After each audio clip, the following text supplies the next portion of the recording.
হ্যাঁ, এক্সপোর্টিং কিন্তু হচ্ছে, কিন্তু আগের চেয়ে একটু কম আছে। কতটা কমেছে? পার্সেন্টেজ হিসেবে তো বলতে পারছি না, তো আগের থেকে কাজের অনেকটাই মানে এক্সপোর্টও কমেছে, ইম্পোর্টও কমেছে, দুটোই কমেছে। আগে কেমন গাড়ি যেত, এখন কেমন গাড়ি যেত? আগে 400, 450, 500 গাড়ি যেত, এখনও সেটা কমে গেছে আর কি, 250, 300 এরকম গাড়ি যাচ্ছে ইম্পোর্টে, এক্সপোর্টে। ইম্পোর্টের ক্ষেত্রেও ইম্পোর্টে খুব কমে গেছে। ইম্পোর্টে এখন গত 1.5-2 সপ্তাহ ধরে অনেকটাই কম আসছে গাড়ি, 50টা, 60টা, 70টা বেশি গাড়ি আসছে না। মানে হঠাৎ করে কমে যাওয়ার কারণ তো জানি না, হয়তো বাংলাদেশের পরিস্থিতিটা তো ঠিক নেই এখন, হতে পারে ওই কারণেই, ওই কারণে হয়তো কমেছে। আপনার নামটা কি? আমার নাম Debdulal Majumdar, superintendent customs. Thank you.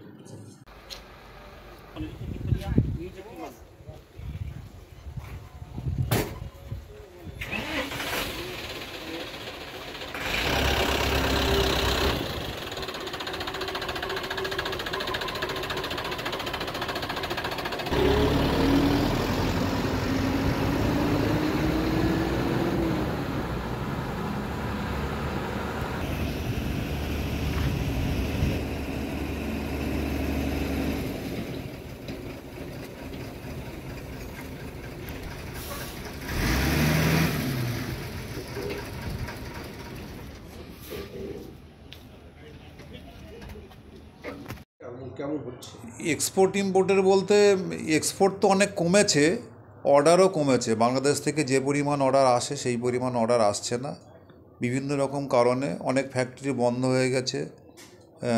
যেরকম আমাদেরই এক এক্সপোর্টার, তিনি ফোন করেছিলেন, তার একটা বায়ার্সের আজকে মাল ঢুকছে, কিন্তু তার একটা বায়ার্সের মাল ঢুকছে না। তার কারণ হচ্ছে সে ফ্যাক্টরি তাদের পুড়িয়ে দিয়েছে, খবর পাওয়া যাচ্ছে এক্সপোর্টার মারফত। হ্যাঁ, যার জন্য তাদের কাছ থেকে অর্ডার আসছে না।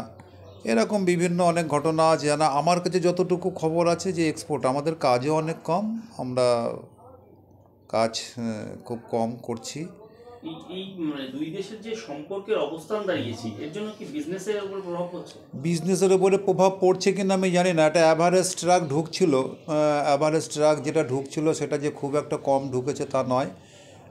আইটেম অনুযায়ী, যেরকম একটা সিজনে একটা আইটেম হয়, সেই আইটেম অনুযায়ী একটা অ্যাভারেজ ট্রাক ঢুকছিল, কিন্তু আজকে এই গতকাল থেকে একটু ট্রাক কম আছে। ব্যবসার কি ক্ষতি হচ্ছে? ক্ষতি তো একটু হচ্ছেই, মালের অর্ডার কম হলে একটু ক্ষতি তো হচ্ছেই। আপনার নাম? আমার নাম সুব্রত।